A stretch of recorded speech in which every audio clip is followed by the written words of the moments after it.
So I'm from northern Utah originally. Okay. Grew up in northern Utah, went to Weber State University.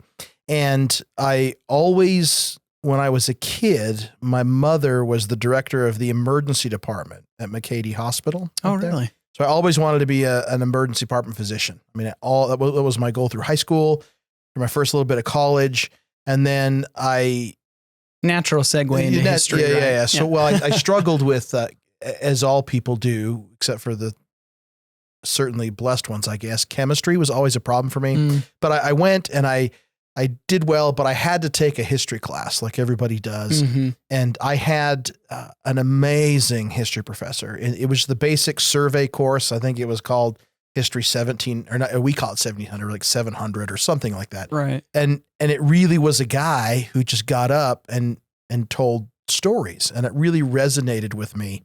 And then I went on my LDS mission and had some experiences that were really thoughtful about the storytelling nature of things.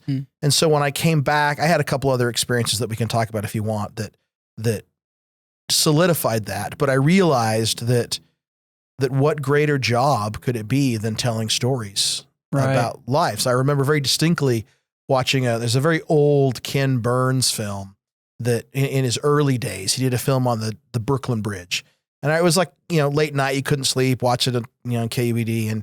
And I remember very vividly, there was a picture of the dedication of the Brooklyn Bridge, like a still life, right? And you know how Ken Burns, moves in and pans out and all kinds of stuff. And so I really had this moment where I thought, once that flashbulb went off, all those people went home, right? They had people that loved them. They had people that hated them. They had desires. They wanted to take care of their families.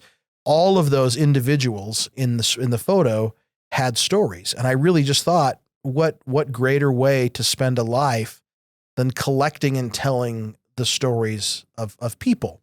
And so I changed my major. I gave up the medical world, probably thankfully for many, many people, and then went into history and had a experience where I really wanted to study.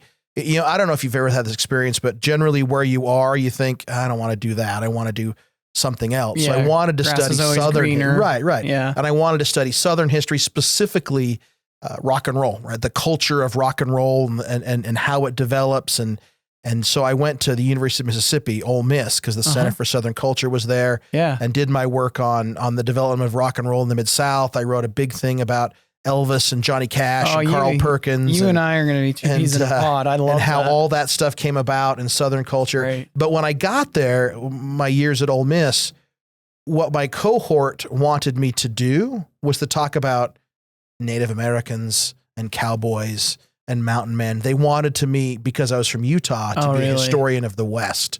And it was just a very interesting thing how geography kind of defines you. I call it the power of place, and that'll come back, I'm sure, in our conversation. But I remember, there's no more arrogant people in the world than history graduate students.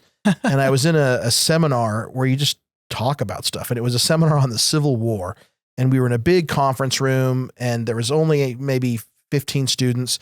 But I was at the end of the table. I had a friend from South Carolina, a friend from Philadelphia, or from Pennsylvania, and they were arguing about some esoteric point. And I mentioned something about, well, what about this? And they both looked at me almost at the same time and said, well, what do you know? You're from Utah.